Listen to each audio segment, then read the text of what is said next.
우리 부부가 결혼한 지 어느덧 5년이라는 시간이 흘렀다. 남들이 말하는 권태기나 3년차 위기 따위는 우리에겐 그저 먼 나라 이야기였다. 아내는 여전히 아침마다 따뜻한 커피를 내려주었고, 나는 퇴근길에 아내가 좋아하는 꽃 한 송이를 사들고 들어가는 것이 당연한 일상이었다. 우리는 마치 잘 짜인 한 편의 영화처럼 서로를 신뢰했고, 그 평온함이 영원할 것이라고 굳게 믿어 의심치 않았다. 주말이면 우리는 종종 캠핑장을 찾았다. 사실 그 캠핑은 나와 같은 직장에 다니는 부장님, 그러니까 우리가 형님이라 부르며 가족처럼 따르던 분과의 정기적인 모임이었다. 부장님은 미혼이셨지만 우리 부부를 정말 친동생처럼 아껴주셨고, 캠핑 장비부터 고기 굽는 법까지 하나하나 다 가르쳐 주셨다. 아내 역시 부장님을 잘 따랐다. 셋이서 텐트 앞에 둘러앉아 타오르는 장작불을 보며 도란도란 이야기를 나누던 그 시간들은 내 인생에서 가장 행복한 기억 중 하나였다. 부장님이 건네는 덕담과 아내의 웃음소리가 어우러진 그 완벽한 평화. 나는 그 공간 안에서 더할 나위 없는 안전함을 느꼈다. 그러던 어느 날부터인가 아내의 일상에 작은 변화가 찾아왔다. 평소 운동과는 거리가 멀었던 아내가 갑자기 요가를 시작하겠다고 나선 것이다. 처음에는 그저 건강을 챙기려는 모습이 기특해 보였다. 퇴근 후 집에 돌아오면 아내는 거실 한편에 요가 매트를 펼쳐두고 혼자만의 시간을 가졌다. 나는 방해하지 않으려 서재로 들어가 밀린 업무를 복원했다. 밤 9시가 되면 거실에서 들려오는 나지막한 명상 음악과 아내의 규칙적인 호흡 소리가 우리 집의 새로운 배경음악이 되었다. 하지만 한 달쯤 지났을까 이상한 기분이 들기 시작했다. 요가를 마치고 샤워하러 들어간 아내의 자리에 남겨진 요가 매트 근처를 지나갈 때였다. 묘하게 낯선 향기가 코끝을 스쳤다. 평소 아내가 즐겨 쓰는 부드러운 플로럴 계열의 바디워시 향과는 전혀 달랐다. 묵직하고 강렬한, 아주 익숙하면서도 도저히 정체를 알 수 없는 남자 스킨 향 같은 냄새였다. 처음에는 그저 아내가 새로 산 향초인가 싶어 대수롭지 않게 넘기려 했다. 하지만 그 냄새는 며칠이 지나도 사라지지 않았고 오히려 매트 위에 더 진하게 배어들었다. 어느 금요일 밤, 아내는 평소보다 조금 늦게 요가를 끝냈다. 오늘따라 영상이 길었네? 웃으며 말하는 아내의 얼굴에는 땀방울이 송골송골 맺혀 있었다. 나는 무심코 아내가 방금 정리한 요가 매트 옆에 무릎을 굽히고 앉았다. 코끝을 찌르는 그 진한 향기가 왠지 모르게 내 심장을 옥죄어왔다. 이 향기는 분명 어디선가 맡아본 적이 있다. 매주 캠핑장에서 곁에 앉아있던 사람, 텐트 안에서 항상 나던 그 특유의 향수 냄새와 소름 돋을 정도로 닮아 있었다. 나는 손을 뻗어 매트 위를 살며시 쓸어보았다. 손끝에 닿은 매트의 표면은 아직 온기가 남아 있었고 그 온기 사이로 다시금 그 낯선 남자의 향기가 확 풍겨져 나왔다. 나는 숨을 멈추고 거실 한복판에 멍하니 앉아 있었다. 저 안쪽 욕실에서는 아내의 경쾌한 콧노래 소리가 들려왔다. 문득 머릿속을 스치는 질문 하나가 내 온몸을 마비시켰다. 이게 정말 영상 속 강사가 쓰는 향수 때문일까? 아니면 이 자리에 누군가 다른 남자가 머물다간 흔적인 걸까? 아내의 비밀스러운 밤은 내가 알던 그 평온한 일상의 균열을 이미 시작하고 있었던 걸까? 평온했던 일상의 미세한 균열이 가기 시작한 건 아주 사소한 변화들로부터였다. 5년이라는 시간 동안 우리는 서로의 모든 것을 공유하며 살아왔다고 믿었다. 스마트폰의 비밀번호는 서로가 알고 있었고 그 안에 담긴 사생활은 우리 부부에게는 아무런 비밀이 아니었다. 하지만 어느 날부터인가 아내는 습관적으로 휴대폰 화면을 아래로 향하게 두기 시작했다. 여보, 휴대폰 비밀번호 왜 바꿨어? 갑자기 안 풀리네? 내 물음에 아내는 대수롭지 않다는 듯 웃으며 대답했다. 아, 회사 보안팀에서 권장하는 보안 업데이트를 했거든. 이것저것 설정을 다 바꾸라고 해서 그냥 제일 복잡한 걸로 해버렸어. 나중에 알려줄게. 그 말에 나는 고개를 끄덕였다. 그녀의 말에 의심의 여지는 없었다. 하지만 그날 이후 아내의 외출 준비는 이전보다 훨씬 길고 정교해졌다. 화장대 앞을 떠나지 않는 시간만큼이나 그녀가 선택하는 옷차림 또한 과감해졌다. 예전에는 편안함을 가장 중요하게 생각하던 사람이 이제는 몸의 실루엣이 확연히 드러나는 타이트한 원피스나 평소 즐겨 입지 않던 화려한 색상의 옷들을 입고 거울을 확인하곤 했다. 오늘 모임이야? 응, 상무님이 주재하는 회의가 있어서 거래처 사람들도 온다니까 좀 신경 좀 써야 해서. 그녀는 현관문을 나서며 나를 향해 짧은 미소를 지었다. 하지만 그 미소가 왜인지 모르게 예전처럼 따뜻하게 느껴지지 않았다. 가장 괴로운 것은 그녀가 늦어지는 시간이었다. 최근 들어 야근이 부쩍 늘었다. 프로젝트 마감 기한이 다가왔다는 핑계는 설득력이 있었다. 하지만 야근을 마치고 돌아온 그녀에게서 풍기는 향기가 예전과는 미묘하게 달라져 있었다. 늘 사용하던 꽃향기 가득한 섬유 유연제 냄새 뒤로 알 수 없는 씁쓸한 우디 향이나 낯선 향수 냄새가 섞여 코끝을 찔렀다. 나는 그것이 사무실의 냄새일 것이라고 스스로를 위로했다. 어느 날 밤 나는 용기를 내어 그녀에게 다가갔다. 소파에 앉아 책을 읽고 있는 그녀의 어깨에 손을 올리고 가벼운 포옹을 하려 했다. 하지만 그녀는 반사적으로 몸을 움찔하며 내 손길을 피했다. 미안, 오늘 너무 피곤해서 그래. 샤워하고 와서 얘기하자. 그녀의 눈빛은 당황한 기색이 역력했다. 그녀는 서둘러 욕실로 들어가 버렸고 문이 닫히는 소리가 거실에 크게 울렸다. 나는 텅 빈 거실에 멍하니 앉아 닫힌 욕실 문을 바라보았다. 우리가 함께 나누던 친밀함이 마치 모래성처럼 허물어지는 것만 같았다. 그녀와 나 사이에는 내가 알지 못하는, 하지만 그녀는 분명히 인지하고 있는 무언가가 가로놓여 있는 듯한 기분이 들었다. 한참을 소파에 앉아 고민에 잠겨 있을 때였다. 욕실 안에서 물소리가 요란하게 들려오기 시작했다. 그때 거실 테이블 위에 놓여있던 아내의 휴대폰이 진동하며 화면이 밝게 빛났다. 정적 속에서 규칙적으로 울리는 진동 소리가 유난히 크게 들렸다. 나는 무심코 휴대폰 쪽으로 시선을 돌렸다. 화면에는 거래처 상무님이라는 이름이 떠 있었다. 한 번, 두 번, 세 번. 누군가가 끊임없이 그녀를 찾고 있었다. 불빛이 꺼질만 하면 다시 어둠을 뚫고 화면이 밝아졌다. 나는 고민했다. 그냥 두어야 할까? 아니면 그녀에게 알려주어야 할까? 하지만 화면 속에 뜬 그 이름을 본 순간 내 심장은 비정상적으로 뛰기 시작했다. 평소라면 그냥 지나쳤을 상황이 오늘따라 내 가슴속 깊은 곳에 묻어두었던 의구심을 정면으로 건드리고 있었다. 거래처 상무님이라고 저장된 이름. 하지만 그 이름은 왠지 모르게 불길한 예감으로 다가왔다. 아내가 욕실에서 나오지 않는 동안 휴대폰은 멈추지 않고 계속해서 울리고 있었다. 나는 그 불빛을 보며 차마 손을 댈 수도 고개를 돌릴 수도 없는 채로 그 자리에 굳어버렸다. 대체 지금 우리 부부 사이에는 무슨 일이 벌어지고 있는 것일까? 욕실 문 너머로 들려오는 물소리가 마치 내 마음을 뒤흔드는 파도 소리처럼 들려왔다. 그리고 휴대폰은 여전히 마치 누군가의 간절한 신호처럼 계속해서 울리고 있었다. 아내의 변화는 마치 아주 느리게 침식되는 절벽 같았다. 처음에는 그저 사소한 틈새였지만 어느새 걷잡을 수 없이 무너져 내리는 벼랑 끝에 서 있는 기분이었다.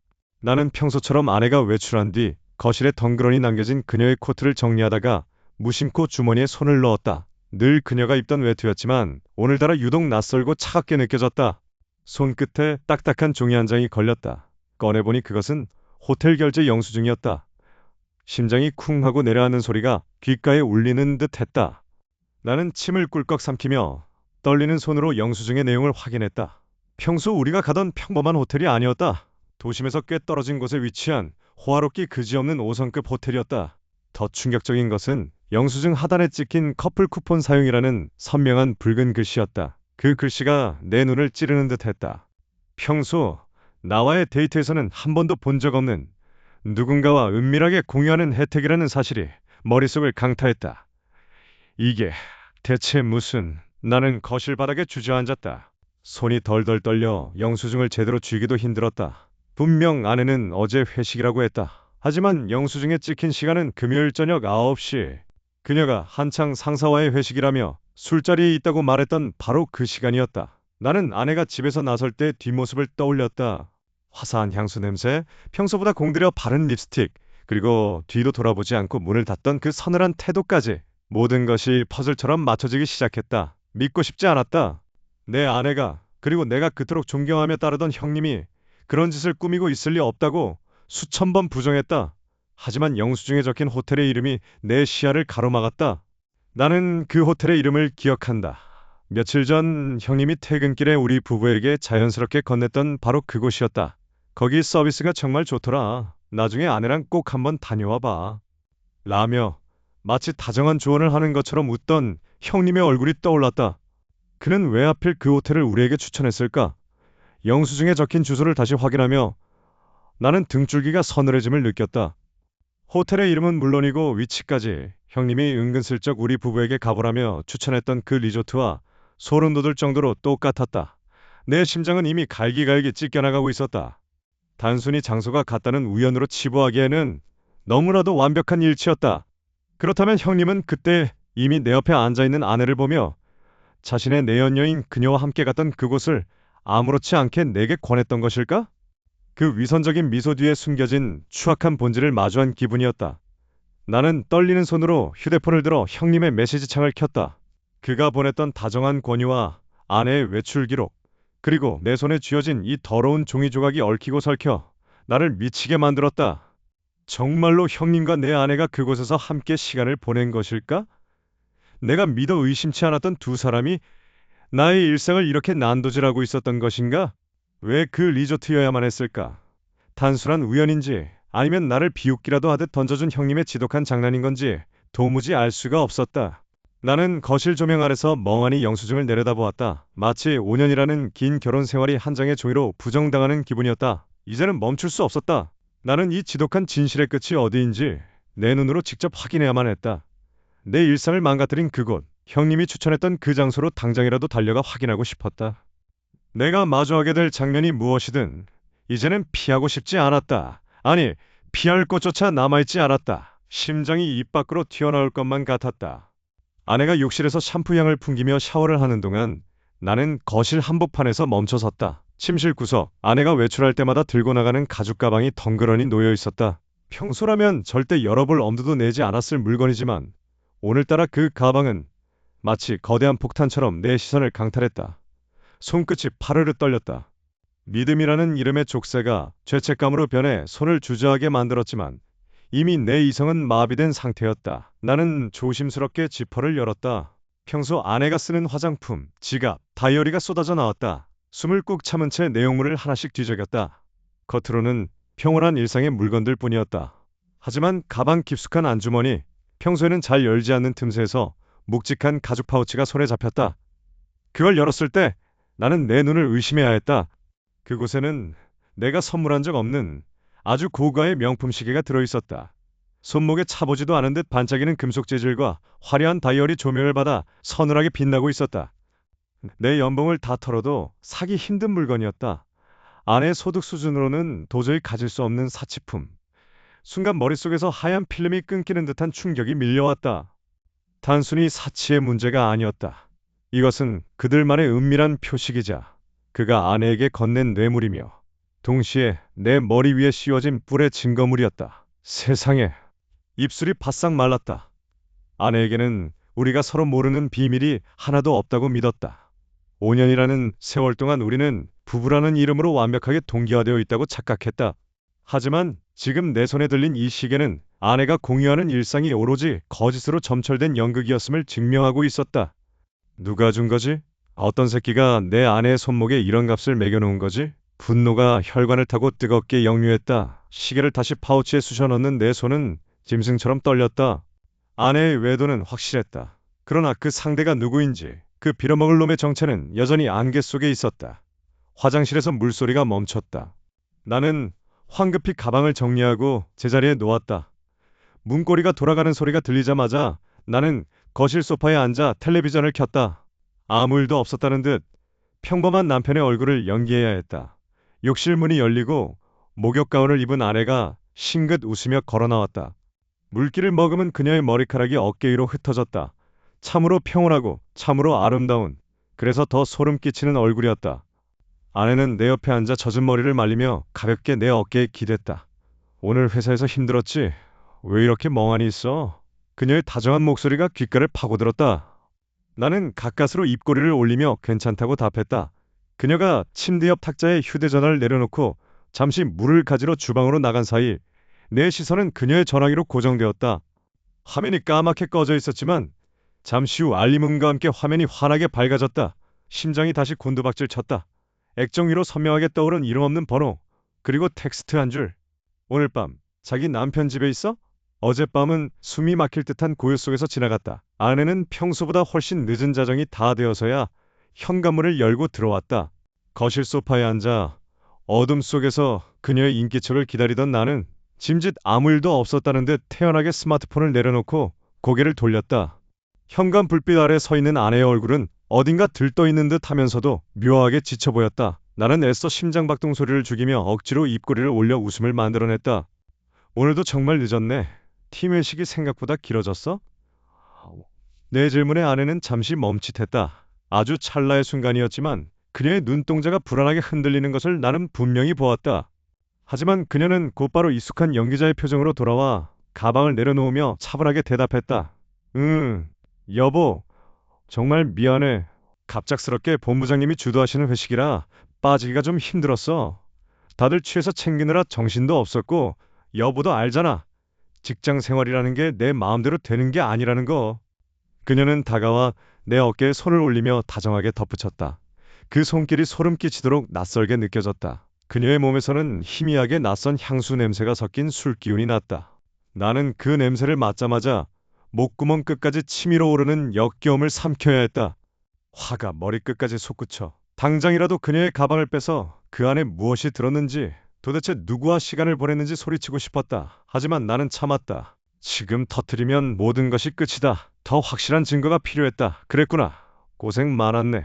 배는 안 고파? 뭐 좀 차려줄까? 나는 일부러 더 다정하게 물었다. 내 이런 과장된 친절함에 아내는 안도하는 눈치였다. 그녀는 가볍게 고개를 저으며 욕실로 향했다. 아니, 밖에서 많이 먹었어. 먼저 씻을게. 여보도 얼른 자.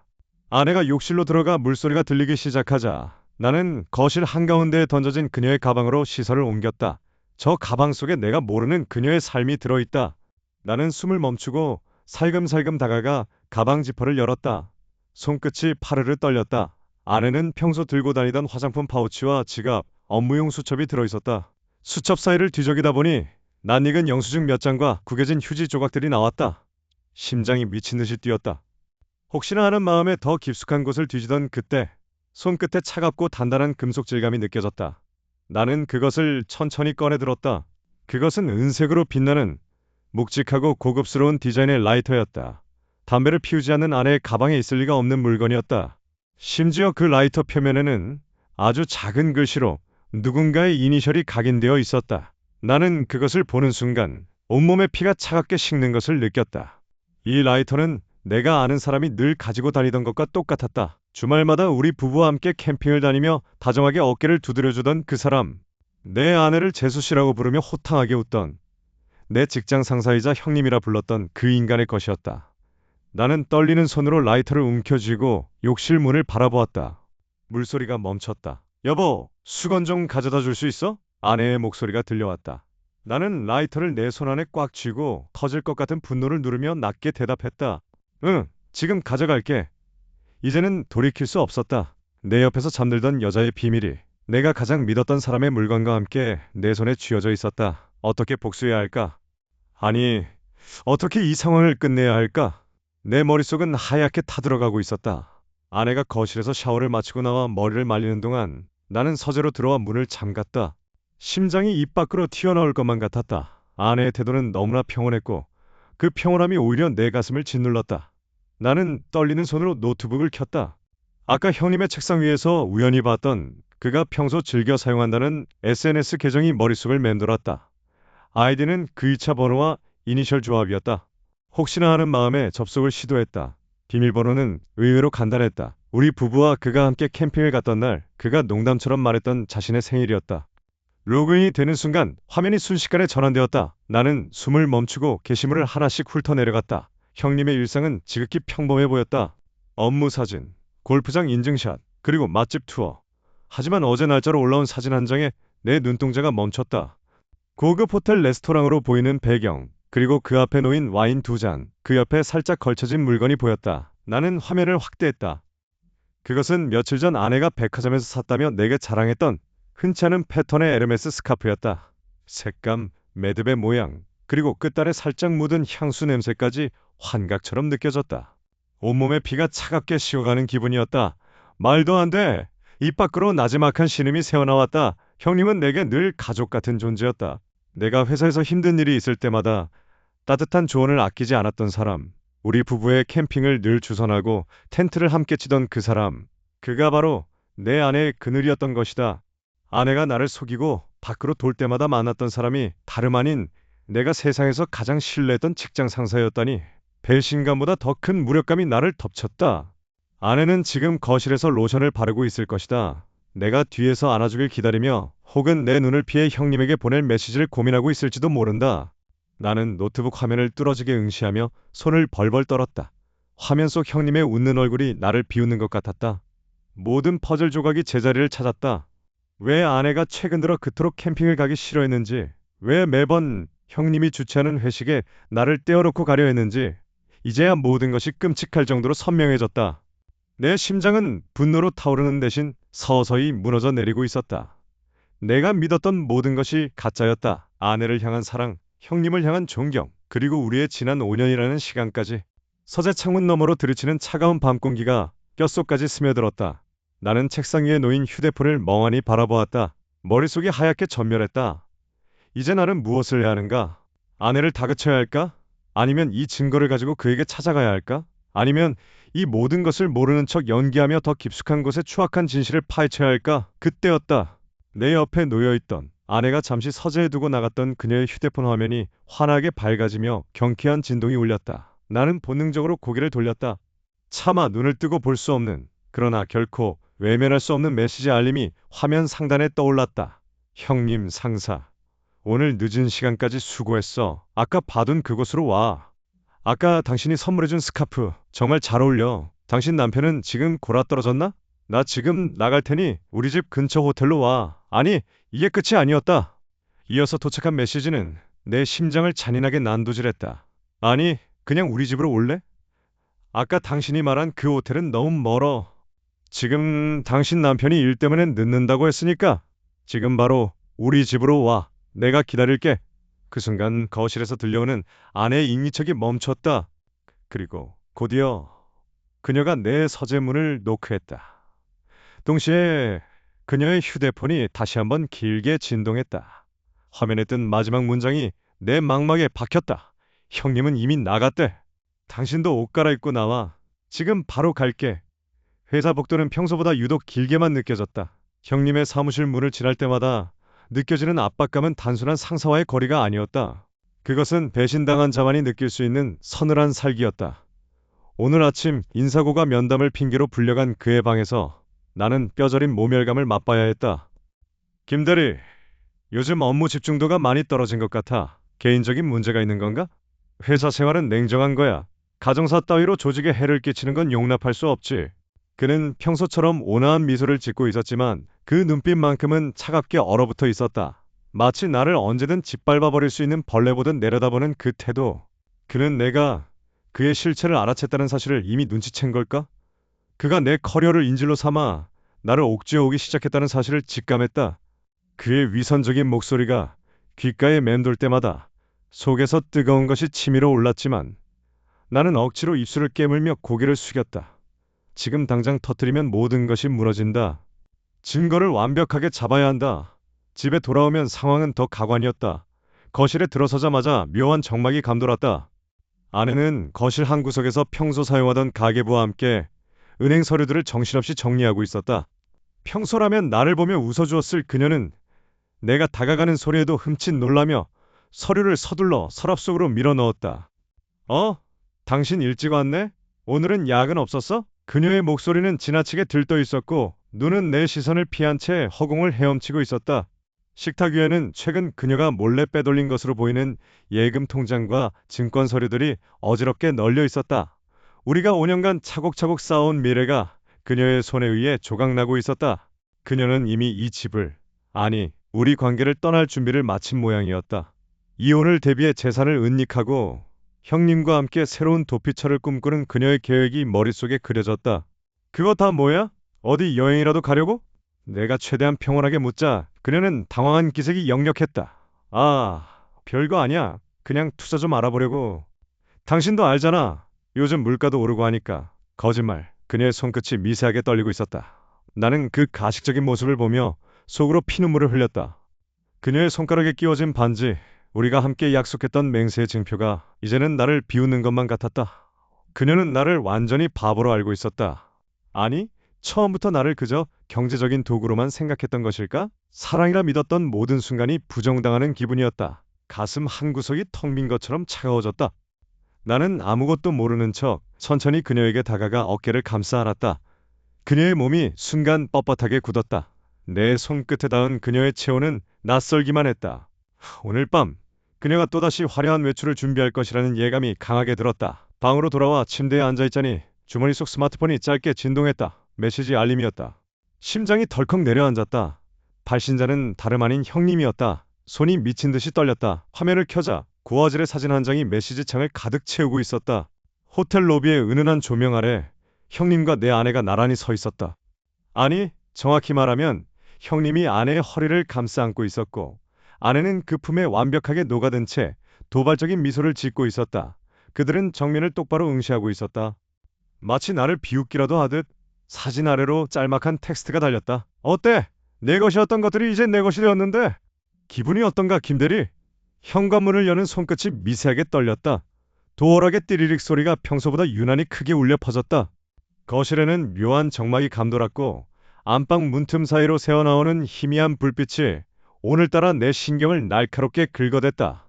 심장이 터질 것 같은 고동 소리를 억누르며 나는 거실 한가운데 멈춰섰다. 그때 안방에서 들려오는 익숙한 웃음소리와 형님의 목소리는 내 마지막 인내심을 끊어버리기에 충분했다. 여보, 나왔어. 나는 짐짓 아무 일도 없다는 듯 그러나 평소보다 훨씬 낮은 목소리로 문을 열어 젖혔다. 그곳에는 내가 가장 믿었던 사람들과 내 인생을 송두리째 무너뜨린 두 사람이 뒤엉켜 있었다. 아내는 당황한 기색이 역력한 채 황급히 옷매무새를 다듬었고 형님은 그 뻔뻔한 가면을 쓴 채 나를 똑바로 응시했다. 공기마저 얼어붙은 것 같았다. 5년이라는 시간 동안 우리가 쌓아온 신뢰, 함께 나누었던 추억, 그리고 그 모든 행복이 단 몇 초 만에 거대한 쓰레기 더미처럼 무너져 내리는 순간이었다. 이게 무슨 상황인지 설명 좀 해보지. 당신들 언제부터야? 내 물음에 아내는 떨리는 입술을 깨물며 시선을 피했고 형님은 오히려 코웃음을 치며 침대 옆에 비스듬히 기대어 앉았다.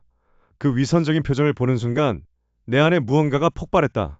지난 몇 달간 내가 겪었던 의심, 비참한 추적, 그리고 짓밟힌 자존심이 파도처럼 밀려들어왔다. 나는 형님의 멱살을 잡고 싶었지만 간신히 이성을 붙잡았다.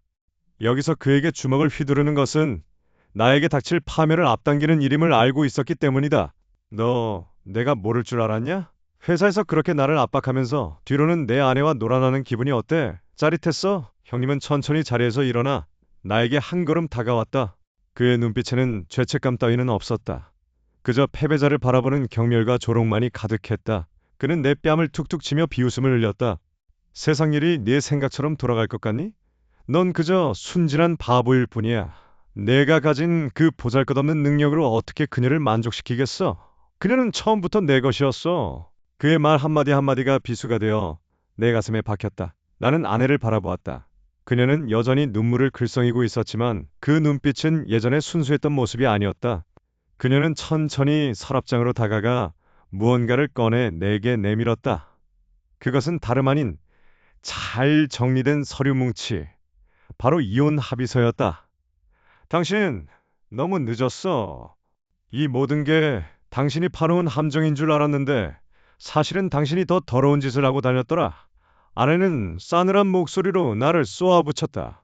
그녀가 내민 사진 속에는 내가 전혀 기억이 없는 낯선 여자와 함께 호텔 로비를 빠져나가는 내 모습이 담겨 있었다. 누군가 치밀하게 계획한 듯한 각도와 시간 기록들. 나는 그 사진을 믿을 수 없었다. 나는 결백하다고 소리치고 싶었지만 이미 형님과 아내의 눈빛은 나를 사회적으로 매장할 준비를 마친 듯 보였다. 이거 당신이 밖에서 즐긴 대가야. 우리가 준비한 게 아니야. 당신이 스스로 만든 업보지. 이제 법정에서 보자고. 내가 그토록 아끼던 직장도 그리고 이 집도 이제 다 내 거야. 아내의 차가운 선언이 거실을 맴돌았다. 나의 5년은 이렇게 조작된 배신과 함께 산산조각 났다. 내 인생의 모든 복선이 비극으로 치닫고 있었다. 정말이지 소름 끼치도록 완벽한 덫이었다. 거실에는 팽팽하게 당겨진 활시위 같은 정적이 흘렀다. 내 눈앞에 서 있는 두 사람, 내 인생의 절반을 함께한 아내와 형님이라 부르며 따랐던 직장 상사는 마치 세상에서 가장 더러운 오물을 뒤집어 쓴 듯한 얼굴로 나를 내려다보고 있었다. 다 끝났어. 이제 더 이상 연기할 힘도 없네. 아내의 입에서 나온 첫 마디는 참으로 허무했다. 그녀의 눈동자에는 나를 향한 미안함도 죄책감도 없었다. 그저 귀찮은 일을 드디어 매듭 짓는다는 듯한 피로감만이 서려 있을 뿐이었다. 형님은 넥타이를 거칠게 풀어헤치며 소파에 털썩 주저앉았다. 그는 이미 내 커리어를 쥐고 흔들 수 있다는 자신감에 차 있었다. 나를 파멸시킬 준비가 되었다는 그 오만한 태도가 오히려 내 안의 마지막 이성을 끌어놓았다. 나는 거실 한 구석에 놓인 짐 가방을 바라보았다. 아내가 떠날 준비를 하며 챙겨두었던 옷가지와 서류들이 담긴 가방이다. 저 안에는 우리 부부의 5년이라는 세월이 고스란히 담겨 있었다. 내가 그토록 소중히 여겼던 추억들이 이제는 누군가의 배신을 뒷받침하는 부스러기가 되어버린 것이다. 자네도 이제 알지 않나? 세상은 실력으로 돌아가는 게 아니야. 눈치껏 살았어야지. 그의 비아냥거림이 귓가를 울렸다. 나는 천천히 주머니에서 녹음기가 든 휴대폰을 꺼냈다. 지난 몇 달간 내가 수집해온 그들의 대화, 그들의 밀회, 그리고 회사 내에서 이루어진 부당한 지시들이 고스란히 담겨 있었다. 이걸 세상에 공개하면 그들은 매장당할 것이다. 아내는 사회적 지위를 잃을 것이고 그는 직장에서 쫓겨나 나락으로 떨어지겠지. 하지만 나는 망설였다. 그 파괴의 끝에 나에게 남는 것은 무엇인가? 복수의 쾌감? 아니면 완전히 재가 되어버린 내 삶의 잔해뿐일까? 나는 창밖을 보았다. 거리는 여전히 아무 일 없다는 듯 편하게 흘러가고 있었다.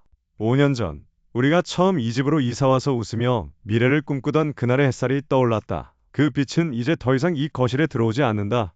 나는 아내를 보았다. 그녀는 이제 나를 남편이 아닌 방해물로 보고 있었다. 다 폭로할 거야. 너희 둘 다 내가 겪은 이 지옥보다 더 깊은 곳으로 떨어뜨릴 수 있어. 내 목소리는 떨리지 않았다. 오히려 차갑게 가라앉아 있었다. 아내의 얼굴이 찰나의 순간 창백하게 변했다. 하지만 나는 바로 다음 말을 잊지 못했다. 내 손에 쥐어진 이 작은 기계 하나가 그들의 인생을 파멸시킬 수 있다는 사실이 역설적이게도 나를 더욱 깊은 허무의 늪으로 밀어넣었다. 정말로 내가 원한 게 이런 피비린내 나는 복수였을까? 나는 현관문 쪽으로 천천히 다가갔다. 내 인생에서 가장 중요한 선택의 갈림길이었다. 문고리를 잡는 순간 나는 결심했다. 문을 열고 나가 이 증거를 세상에 뿌리고 나 또한 벼랑 끝으로 뛰어들 것인가? 아니면 이 증거를 조용히 버리고 뒤도 돌아보지 않은 채 이곳을 떠나 완전히 새로운 사람이 될 것인가? 아내가 내 뒤에서 다급한 목소리로 내 이름을 불렀다. 하지만 나는 대답하지 않았다. 텅 빈 집안의 공기는 차가웠고 먼지 하나 없는 바닥은 우리의 거짓말만큼이나 매끄럽고 잔인했다. 나는 문고리를 굳게 쥐었다. 바깥 세상은 이제 막 어둠이 깔리고 있었다. 내일 아침 태양은 다시 뜨겠지만 나에게는 더 이상 돌아갈 어제가 없었다. 나는 눈을 감고 마지막 숨을 크게 들이마셨다. 손잡이를 돌리는 찰나 휴대폰 화면이 반짝였다. 발신자 제한 표시와 함께 들어온 짧은 메시지 한 통. 모든 걸 덮어주면 원하는 대가를 주지. 나는 비릿한 웃음을 지으며 문을 열었다. 복도에서 들어오는 찬바람이 얼굴을 스쳤다. 나는 그 증거가 담긴 휴대폰을 가방 깊숙이 집어넣은 채 복도 끝 어둠 속으로 한 걸음 내디뎠다. 뒤에서 들려오는 아내의 울음 섞인 비명소리를 등진 채 나는 과연 무엇을 선택하게 될까?